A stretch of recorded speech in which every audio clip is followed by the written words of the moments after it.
नित्यनेमाने दुपारच्या वेळेस तो आपली पडशी उघडायचा. त्यातून त्याच्या व्यवसायाच्या वस्तू काढून मांडायचा. त्यात असायच्या डझनभर कवड्या, गूढ अगम्य आकृत्या असलेले चौकोनी कापड, एक टिपणवही आणि हस्तसामुद्रिक लिखाणाचे मांडलेले कपटे.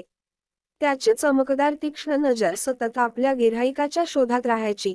हीच नजर त्याच्याकडे येणाऱ्यासाठी मात्र मोठी आशादायक आणि आध्यात्मिक अशी वाटायची.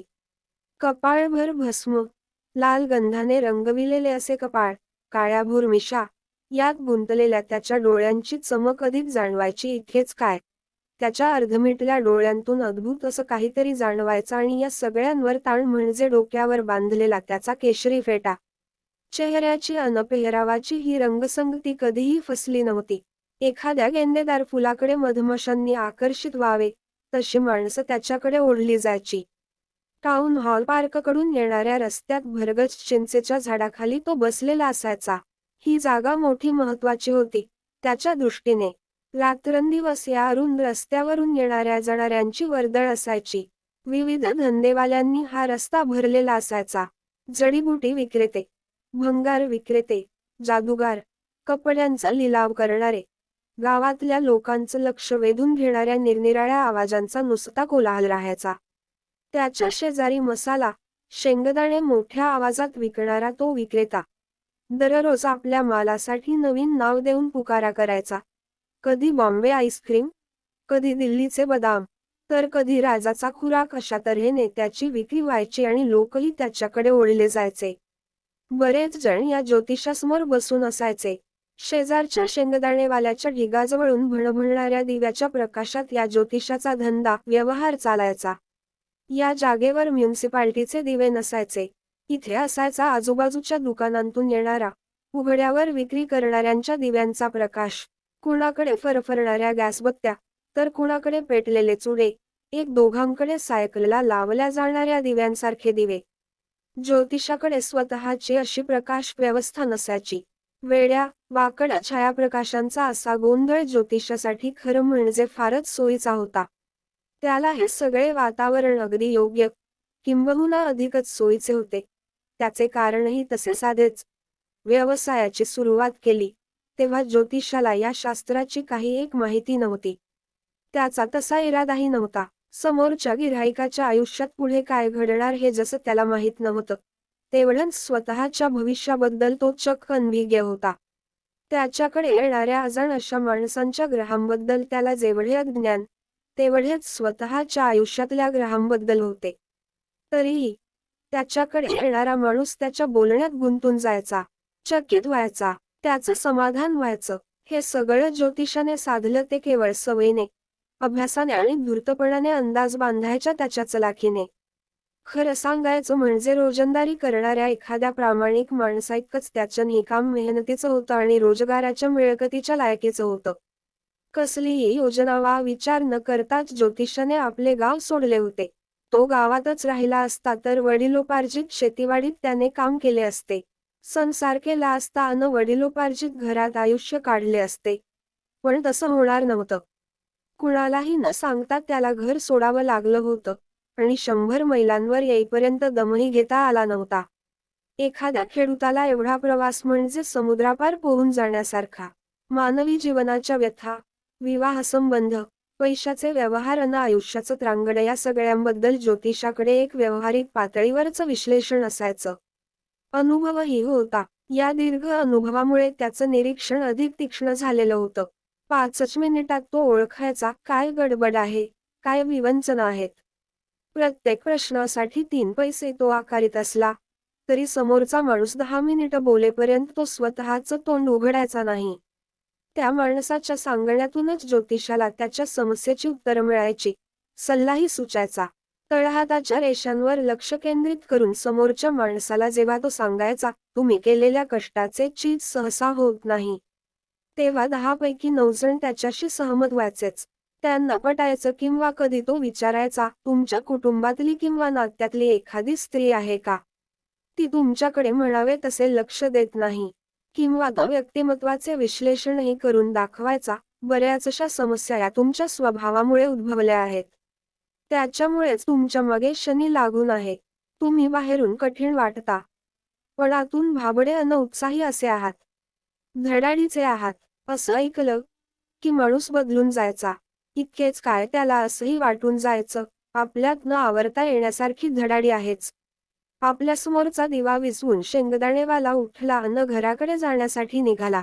ज्योतिषासाठी हा इशारा होता की त्यानेही आता आवरावे. कारण आता कुठून तरी येऊन त्याच्यासमोरच पडलेली फिकट प्रकाशाची तिरीप वगळता तिथे अंधारच राहिलेला होता. त्याने आपल्या कवड्या व इतर साहित्य आवरले. आपल्या पडशीत ते टाकू लागला अन समोरच्या प्रकाशात सावली दिसली. त्याने वर पाहिले. एक माणूस त्याच्या पुढे उभा होता. त्याला लक्षात आले, भविष्य विचारण्यासाठी हा आलेला आहे. ज्योतिषी म्हणाला, तुम्ही चिंताग्रस्त दिसत आहात. खाली बसून मला सांगा काय ते, मी मदत करतो. माणसानं अर्धवट असं पुटपुटल्यासारखं उत्तर दिलं. ज्योतिषाने आग्रह धरला तसा त्या माणसाने आपला तळवा नाकाखाली फिरवीत सावकाश विचारले, तू स्वतःला ज्योतिषी म्हणवतोस? ज्योतिषाला हे एक प्रकारचे आव्हान वाटले आणि माणसाचा तळवा उजेडाकडे धरून तो सांगू लागला, तुमचा स्वभाव. थांब, मला काही मुद्देसूद असं सांगा. आपला ज्योतिषी थोडा चिडला मनातून. म्हणाला, मी एका प्रश्नाचं उत्तर देण्यासाठी 3 पैसे घेतो. माणसाने पटकन आपला तळवा मागे घेतला. एक आणा काढला अन ज्योतिषासमोर टाकला. म्हणाला, मला काही प्रश्न विचारायचे आहेत. तो काहीतरी खोटनाट सांगितल्याचं सिद्ध झालं तर हा आणा व्याजासहित मला परत द्यावा लागेल. अन जर माझी उत्तरं खरी असली तर मला 5 रुपये देशील. नाही, बरं 8 आणे देशील. ठीक आहे. पण तुझं जेवढं चुकलं तेवढं दुप्पट मला द्यावं लागेल, अनोळखी माणूस म्हणाला. थोडी घासाघीस झाली अन ठरलं. ज्योतिषाने मनात देवाचे नाव घेतले आणि माणसाने चिरूट पेटविला. त्या प्रकाशात ज्योतिषाचे लक्ष त्याच्या चेहऱ्याने वेधून घेतले. रस्त्यावरून कार निघून गेली.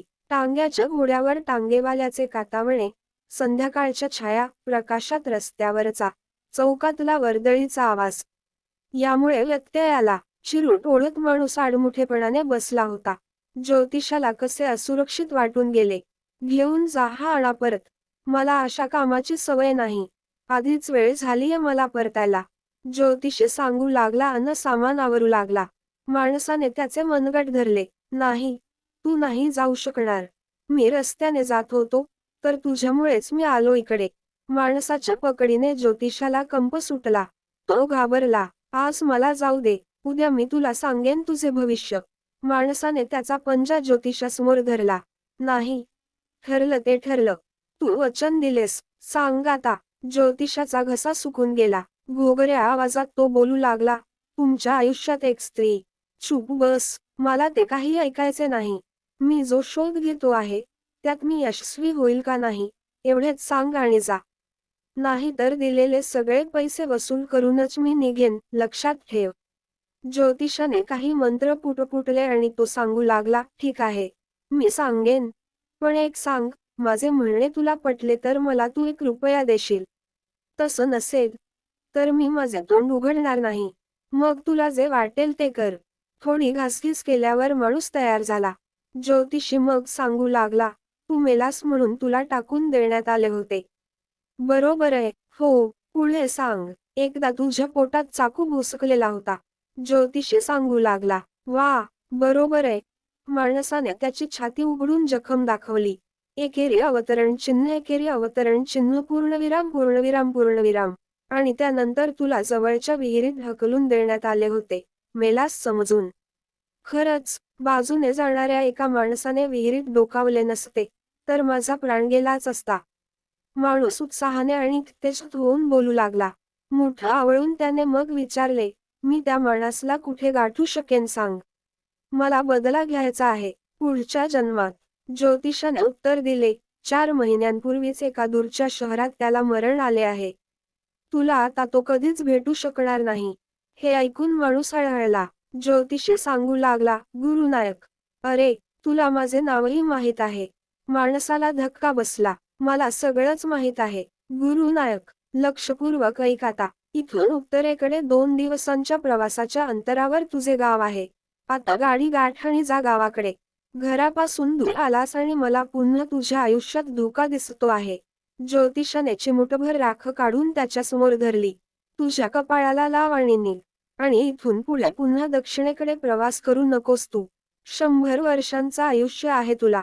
मी काय उगीच घर सोडले होते. मी केवळ त्या माणसाच्या शोधात इथे तिथे फिरत होतो. तो सापडला असता तर त्याचा सूड घेणार होतो. निराशेने माणसाने आपली मान हलविली. एकेरी अवतरण चिन्ह, एकेरी अवतरण चिन्ह, पूर्णविराम पूर्णविराम पूर्णविराम. तो निसटला बेटा माझ्या हातून. त्याला सुखाचं मरण आलं नसावं. नक्कीच. होय, ज्योतिषी सांगू लागला. एका ट्रकखाली त्याचा चेंदामेंदा झाला. माणसाला हे ऐकून आनंद झाला. रस्ता आता निर्मनुष्य झाला होता. ज्योतिषाने आपले सामान आवरले. परिसरात आता अंधार आणि शांतता भरून राहिली होती. त्या अनोळखी माणसाने मुठभर नाणी दिली होती अन तो आता अंधारात दूर निघून गेला होता. ज्योतिषी घरी परतला तेव्हा बरीच रात्र झाली होती. त्याची बायको दारात येऊन त्याची वाट पाहत होती. ती रागावली. ज्योतिषाने तिच्या पुढे नाणी टाकली अन म्हणाला, मोज ती. एका माणसाने दिलीत 12.5 आणे. मोजून बायकोने सांगितले. तिला फार आनंद झाला होता. उद्या आता मी गुळ खोबरे आणते. काही गोडधोड करावं म्हणून फार दिवसांपासून मागे लागली आहेत. त्यांच्यासाठी मी आता काही चांगलं करते. हरामखोराने फसविलं मला. त्याने 1 रुपया कबूल केला होता मला. ज्योतिषी म्हणाला. बायकोने त्याच्याकडे पाहिले. तुम्ही बेचैन दिसता आहात. काही बिघडलं का? काही नाही. रात्री जेवण झाल्यावर चटईवर बसून ज्योतिषी सांगू लागला. डोक्यावरून मोठं ओझं उतरलं बघ माझ्या. मला इतके दिवस वाटत होतं की माझे हात रक्ताळलेले आहेत. माणसाच्या रक्ताने माखलेले आहेत. त्याच कारणामुळे मी माझ्या गावापासून एवढ्या दूरवर निघून आलो, इथं राहिलो, तुझ्यासोबत संसार केला. तो जिवंत आहे. बायकोने श्वास रोखून विचारले. तुम्ही त्याला ठार मारायचा प्रयत्न केला होता ना? होय, आमच्या गावात. जेव्हा मी तरुण वयातला नादान असा होतो, त्या दिवशी आम्ही दारू प्यालो, जुगार खेळला आणि भरपूर भांडून घेतले. जाऊ दे, आता त्याचा कशाला विचार. झोपेची वेळ झाली. ज्योतिषाने जांभई दिली आणि चटईवर आता मोकळ्या अंगाने टाळून दिली.